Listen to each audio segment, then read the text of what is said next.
Hello, everyone, and it's so nice to have everybody back again. And I have Sandra Hopperton today, who's going to talk to us about a hypnotherapy and counselling practice. And I'm so excited because I've known Sandra a while, and this is something that I know she's very talented and skilled at. And I really want her to share with you how much she can offer. So I'm going to say, welcome, Sandra. How are you? Thank you. I'm very well, thank you. And it's lovely to see you again. It's very nice, isn't it? It's almost, well, it's spring, but we've had a lot of rain and now it's nice and sunny. So I was nearly going to say it's almost spring, but it is spring. It is And spring. It is spring. And it's lovely out there today. Sun is shining and it's quite warm. So we'll take yeah, that. we'll take that as a happy sign.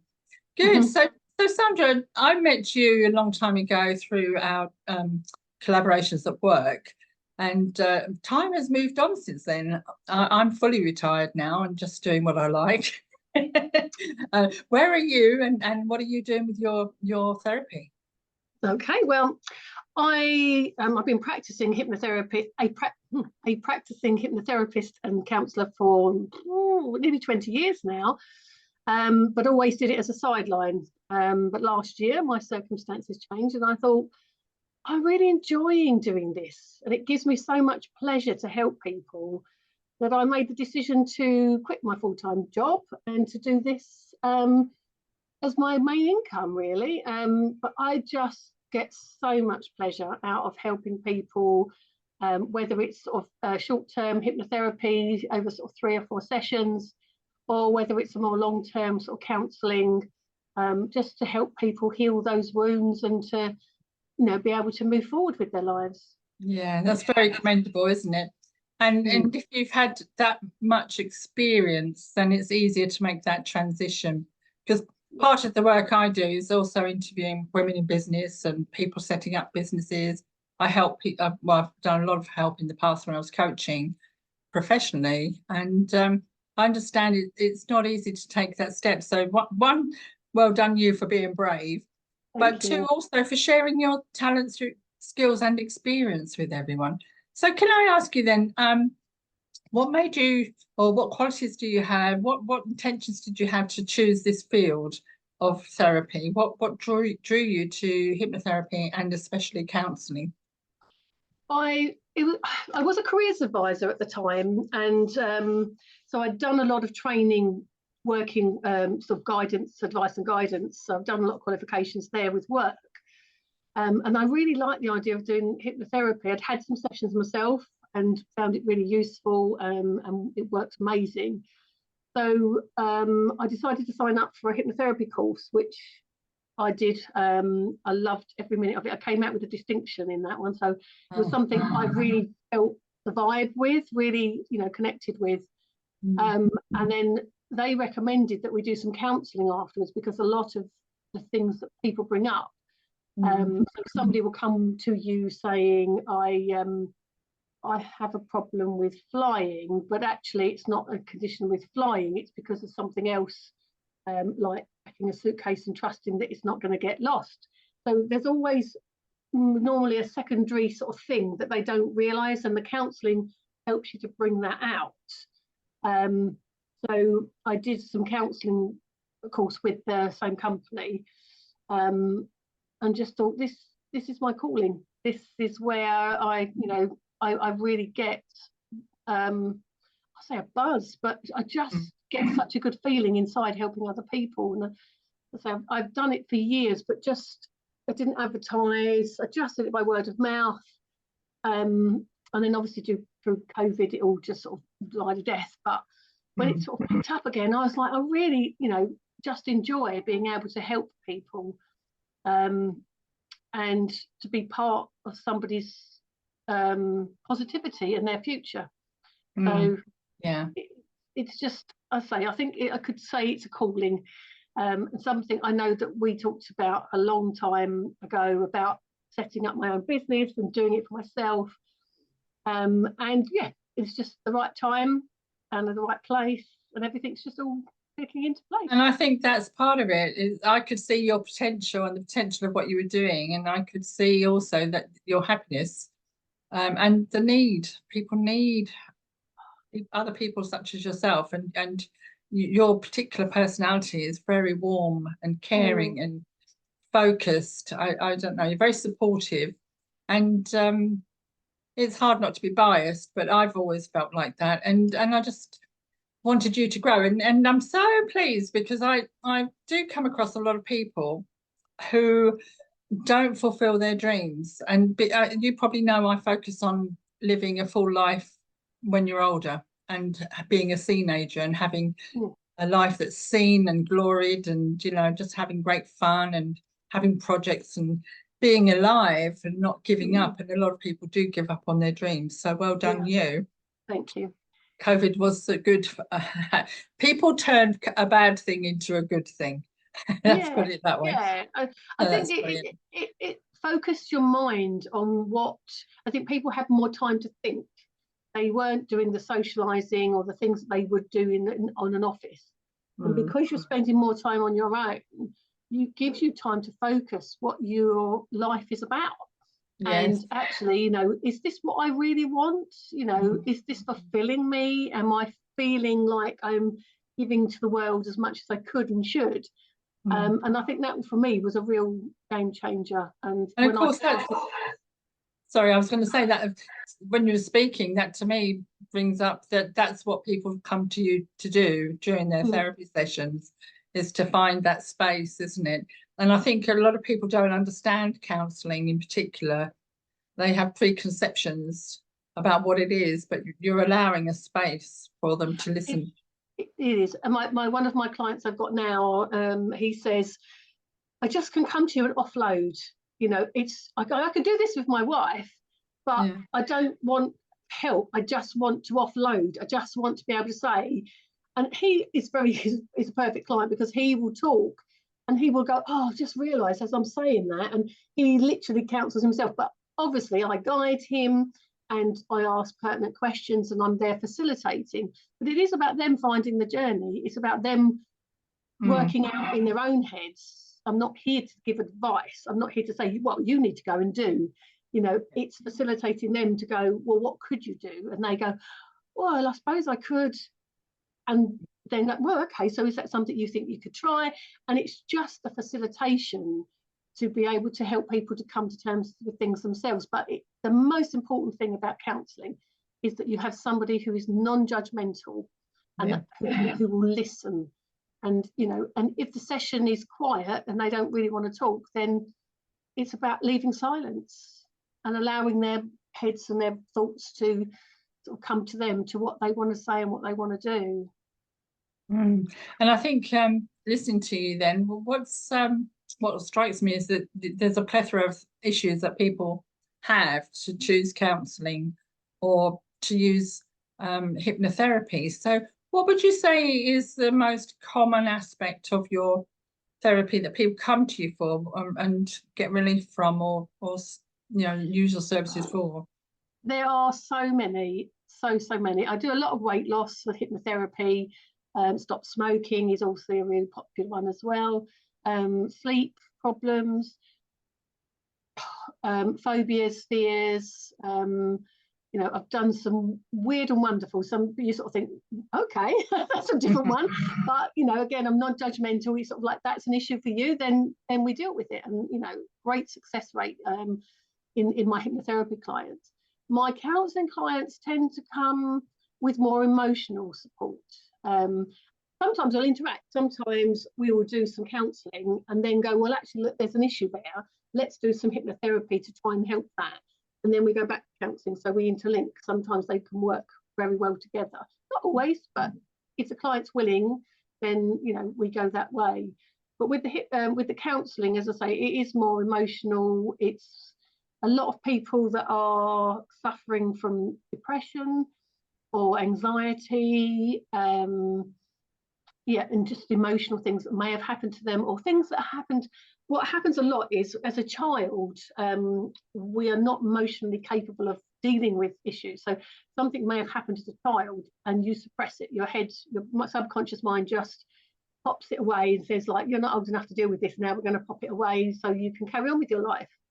And then as an adult, something may happen and it will trigger and it will suddenly come back to you, and it can cause lots of mental, emotional issues that you just haven't dealt with in the past. But now you're thinking, I've got to try and deal with these as an adult, but I'm not quite sure how to deal with those things because it happened so long ago. So in the counselling, it's talking through that and explaining why that's come back up now and why you wasn't able to deal with it at the time and how you feel that you might be able to deal with it now. And what, you know, and that is really, really enlightening for a lot of people because they don't understand the background of why it's all happening. And it can be really confusing. Suddenly it's like, you know, well, hang on a minute, I was 5 and I was in a car accident, let's just say. Why now, when I'm 35, am I suddenly having this fear of getting in the car? You know, it just doesn't make any sense to me. But when you can explain what had happened and unpick it and unravel what's happened, even just that initial thing of, oh, okay, that is a subconscious block. This is now a trigger. It's, oh, right, yeah. You've already started on the journey of healing that wound and that issue.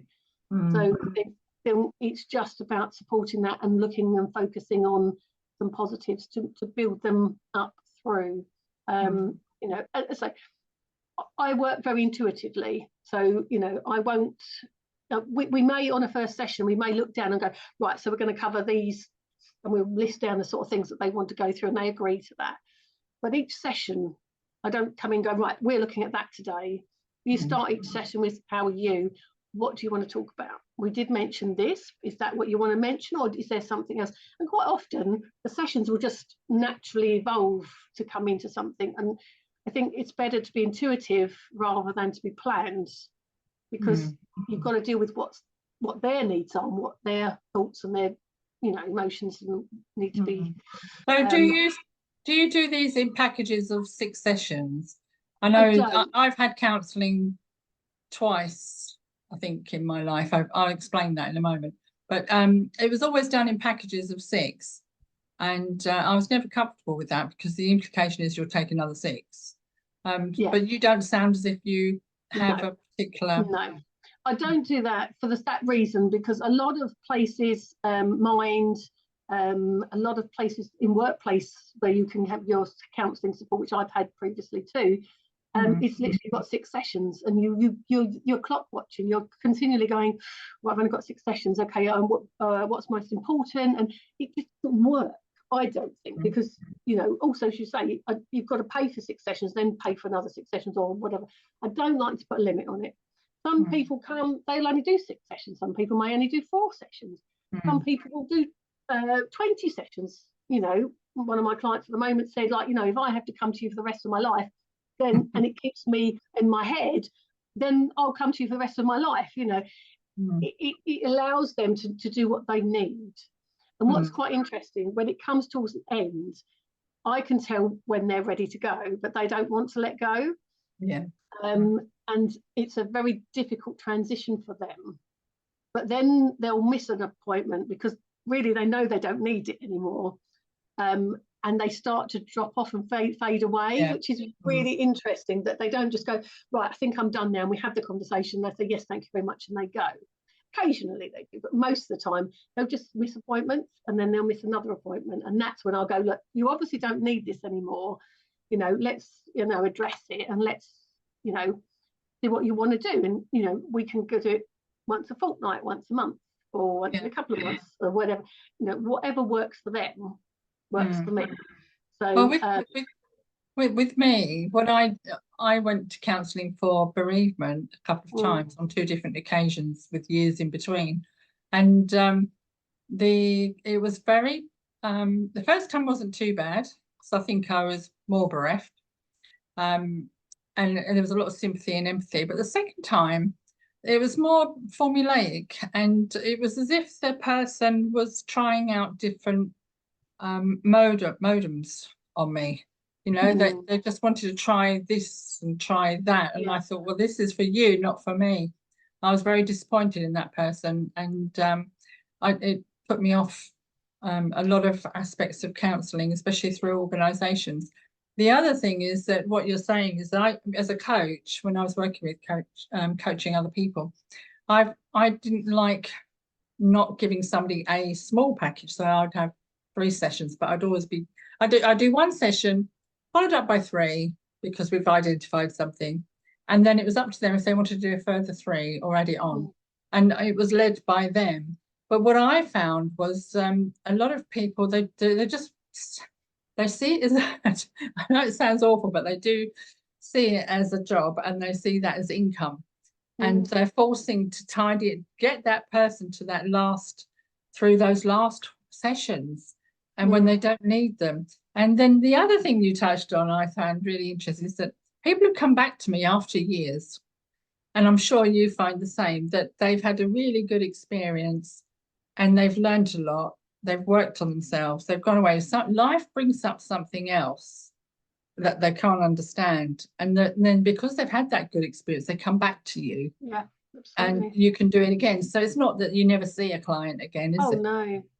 A lot of my clients I'm still friends with on Facebook. You know, some of the ones I first started with nearly 20 years ago are friends on Facebook, you know, and it's great. And when I did started this up properly and, you know, got my Facebook page, you know, people were leaving reviews and people were saying, like, you know, God, I helped them back in 2005 and I've helped them again since. And it's so lovely that, you know, they still remember the help and support that I gave them. And that to me, it's just heartwarming, because I know that I help people, but for them to still remember, you know, there's a thing that says, you know, like in life, you might think that you're nothing, but actually the help and the support you've given someone else has changed somebody else's life. And I take that to heart, because, you know, I really do enjoy helping people, and I just get such a buzz from being able to support. When people leave, when my customers leave, I just think, oh, that was such a good session. And I just, you know, it feeds me as much as it feeds them. But it's finding the right counsellor. And I think that's really important from what you've said about your experience. I had counselling a couple of, I think 3 times. The first one opened the Pandora's box, but didn't know how to deal with all the stuff coming out. And I just ended up with my 6 sessions thinking, whoa, hang on a minute, you've just opened everything and not actually dealt with it, which was really scary. The second one was so cold and so abrupt that I didn't go back, because I just thought, whoa, okay. The third one was absolutely lovely, and I learned a lot from her. She was very soft, compassionate, and just kind and thoughtful. And she just did things in a way that I thought, this is lovely. And that really helped me to think, well, that's the sort of counsellor I'd like to be. And there are a lot of counsellors that are, you know, maybe more qualified than I am. They may have more experience than I've got, but it doesn't mean they're the right counsellor, because I've had loads of customers that have come and been to so many different counsellors, and they go, it just didn't work. And they've come to me and they're, well, this works for me, you know. And I think because, as you said before, my life experience, I've got, you know, I've been through a lot in my life, and I've got a lot of experience of different things. And when you can relate to other people and say, yes, I can understand what you're going through, I've been through something similar, they know they've got somebody on side and that understands them and is not going to just go, oh, come on, pull your socks up and get on with it. It's not in that vein. So, yeah, I just think that's really important, to find the right counsellor for you. That's a difficult thing. That's why recommendation is so important. Absolutely. And having an initial session or talk with that person, because I think you do feel comfortable with someone, or you don't. Exactly. I do a free 15-minute consultation on the phone. So if any of my clients or anyone's interested and they're thinking, oh, I'm really not quite sure, you know, will it work? Let's have a chat. Let's have a 15-minute chat on the phone, and then you can gauge whether you think that I'm right for you. I can work out whether I can help you, you know, and then we can have that initial consultation where we sit face to face, and we can sort of say, and at the end of that, I will always say, if it's not right for you, just tell me. I'm not offended. You know, I'm not going to pussyfoot around. I am, let's say, direct in that. There's no point in sort of going, oh, yes, I want to continue, and then not bother turning up. So let's just be honest with each other, you know.